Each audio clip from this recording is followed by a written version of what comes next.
Okay, yeah, so I'm gonna record this talking stuff, which is about Good Will Hunting. Pretty good fucking movie.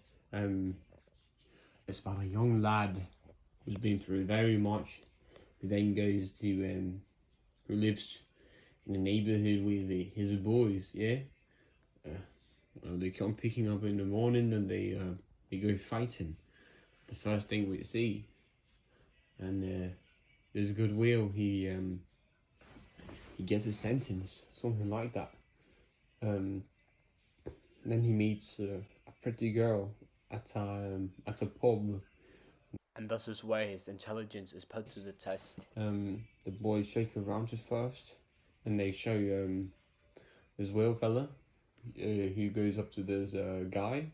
He's trying to hit on a girl with his book knowledge from some books he wrote. He has read in somewhere, and Will can do the exact same. So that's why we learn that Will is very good at remembering things. Afterwards, we also see him at his janitor job, where he shows up and finishes some kind of mathematical formula. It's pretty advanced, if you ask me. So it's really good to see him solving it like something on a paper. It's really easy for him, yeah. And no one in the class at the university could, but he just walked through right there. No education, just reading books. He could solve it like that, and I think that's pretty amazing. So fast forward a bit, Will get the number of this girl. He goes on a date. He starts going on dates with her. It's pretty intimate. But we soon learn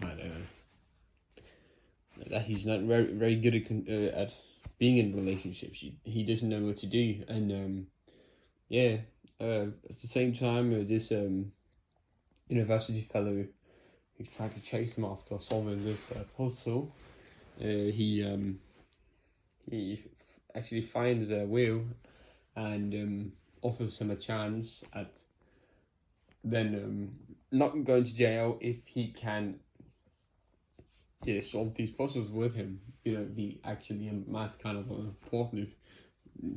Dual partnership with this math fellow. That's pretty wild, man. But that's pretty good. So yes, this Skylar he's in a relationship with. She asks him to move in or something, and then he says he needs to go. Or I think Skylar says that she wants to move someplace else, take the train or take a flight with him. She asks him if she wants to come with her, and he doesn't. He thinks he can't, and then he starts pushing her away. He says all kinds of stuff, and he also this is where he reveals some of his scars for the not for the first time, but this is where they talk about them, I think, yeah, and it's pretty horrific because some of the scars are pretty bad, from the neck down to the below the belly button, if we can say that. That's a pretty good description, I think so. I would think so, yeah. Will still gets in. I don't think he doesn't get in any more fights, but he still meets with his boys, and he's going to these therapy lessons where he debates pretty much every therapist he can, until he meets one who perplexes him quite a bit because he tries to draw his Will tries to draw his life story around him just from one picture, and related to some kind of dead wife, or he didn't want a wife who cheated on him, something like that. It didn't go very well for him because the last therapist here, he was actually an old friend of the math teacher. The last chance for Will, and he pushes him up against the wall, says something like, will fucking end you if you say anything about my wife again. And yeah, it ends up being that it ends up being him. He chooses to the math teacher to come back because this therapist is actually ready to try to push some sense into Will. So yeah, during the many of these the first of these many lessons, therapy sessions, yeah, we'll just stand. He doesn't want to say anything the whole duration of the talk. He just therapist waits for Will to say something, and I think it's on the third or fourth he actually starts yeah, quoting something from a book, or commentating on or yeah, saying something about a picture he sees in his wall, or yeah, something like that. It's a pretty good progression if you ask me, because they start becoming pretty good friends, and that's where we actually see by the end of it. Will has lost Skylar. I think so, yeah, and he's just broken up with her all of a sudden, and Will goes out to this park with his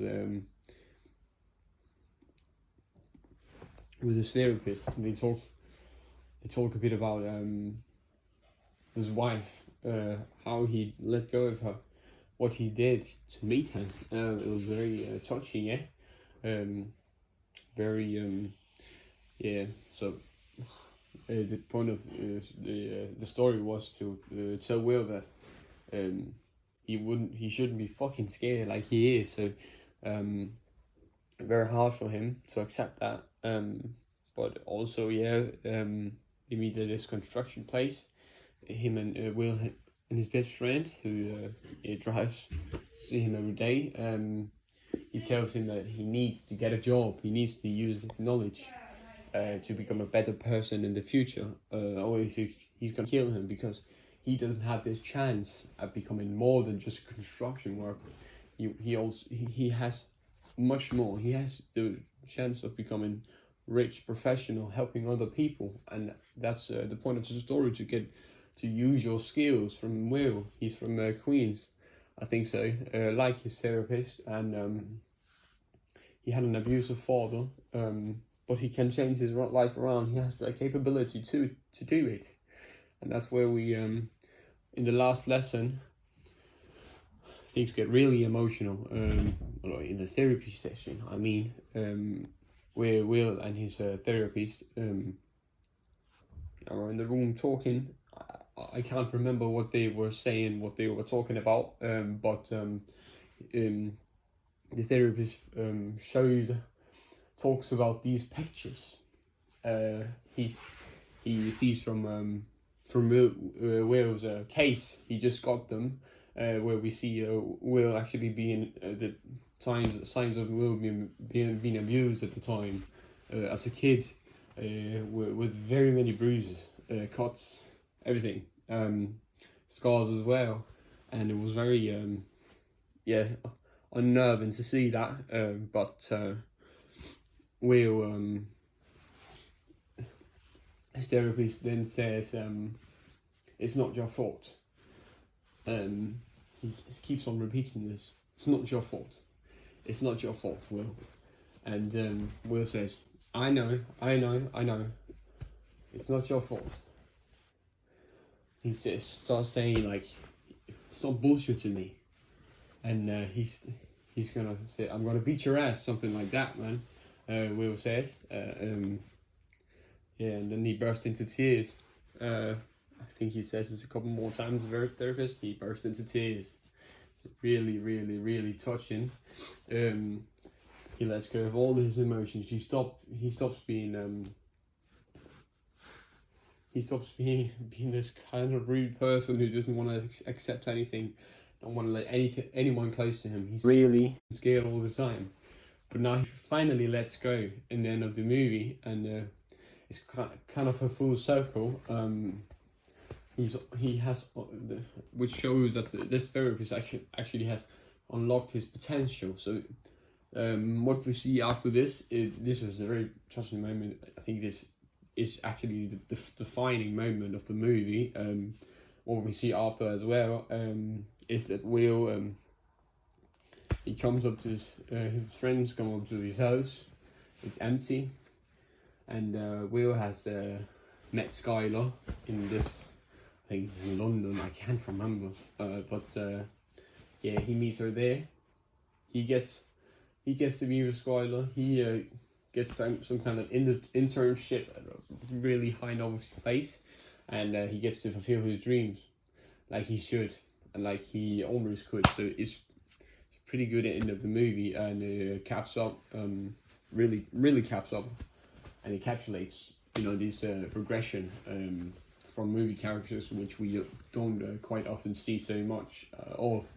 I think quite many movies of these kinds, and the first ones as well, and this was actually written by the main actor by himself. Yeah, quite often the story isn't as good as we see here, so I'm quite impressed. It's a really good movie. Holds his holds his place in time very well. I would watch it again if I could. Really good movie. I think it also good to see with the girls as well. For everybody to see. Yeah, really good movie. So 10 out of 10 for me. I think it was really good, and the pacing was also good. Nothing nothing boring in the movie actually. Just made sense. Yeah.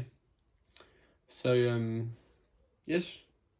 Thanks for hearing my movie review, a TED Talk, what you want to call it. I don't care what you called it, but thanks for listening. And I think you should have a very good weekend or vacation as well until we see each other next year. So yeah, see ya.